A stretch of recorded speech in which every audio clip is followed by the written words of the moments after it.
Workspace is not long for the WCER world. It has served us well, but it's time for WCER to move on. Technical Services has reviewed and tested various content management solutions, and Microsoft SharePoint is the clear choice because of the way data can be created, bound, and viewed. It is the solution we are adopting and supporting. Furthermore, many people are accustomed to the Microsoft Office suite, so the interface and many of the features will seem familiar. Since it is a Microsoft product, the ease with which SharePoint interfaces with PCs, desktop versions of Office, and most web browsers make it the most attractive solution. SharePoint is designed to provide efficiency within organizations.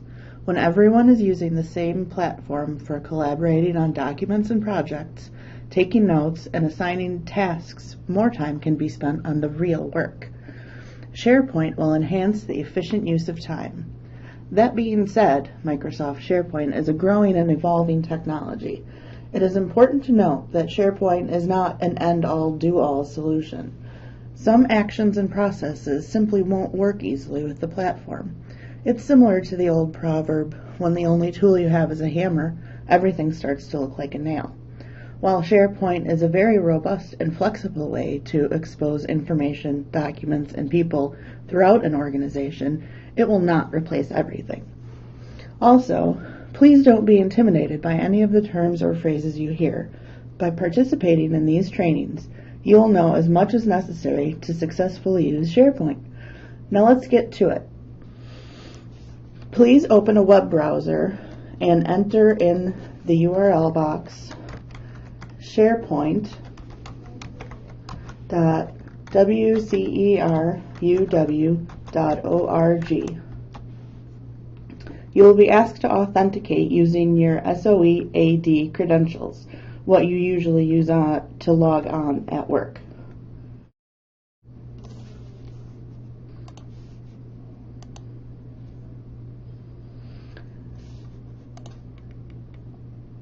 Click the tiny arrow next to your name at the top right. Select About Me. Now I'll give a brief overview of what you are seeing navigation-wise. You will be asked to re-authenticate.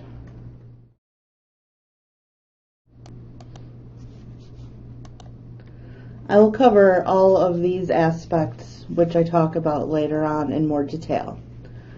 Up on the top right, you'll see Newsfeed. This link will take you to one of SharePoint's coolest features.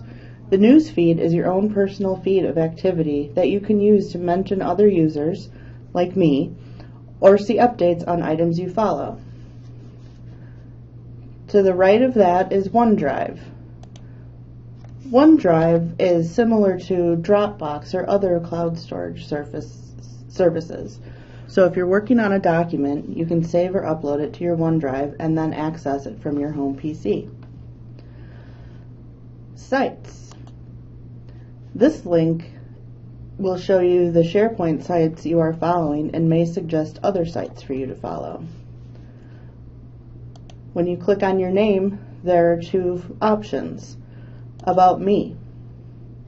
This is your personal profile. You can modify the information on it so that others in WCER can see who you are, what you do, and other things about you. This is part of SharePoint's social features, which we will go over later. The next option under your name is Sign Out, which is pretty obvious. You click it and it signs you out. You should use this link when you're done using SharePoint, especially on shared or public computers. Next to your name is the gear. This is the site and page menu. Any site or page you're on, you'll be presented with a few options on how you can interact with the site. We won't go too far into those options in this menu, but when you see the gear referred to, remember that we're talking about the little cogwheel in the top of the right screen. The question mark. This takes you to the SharePoint Help menu. I want to make sure you know what it is and how to find it, but there are other WCER specific help options available as well. Next, we'll move to the left navigation menu. Under your profile picture, you'll see Newsfeed, About Me, blog, apps, and tasks. Each of these will be discussed in the very near future. Next, we will look at the About Me section in detail and how to edit that information.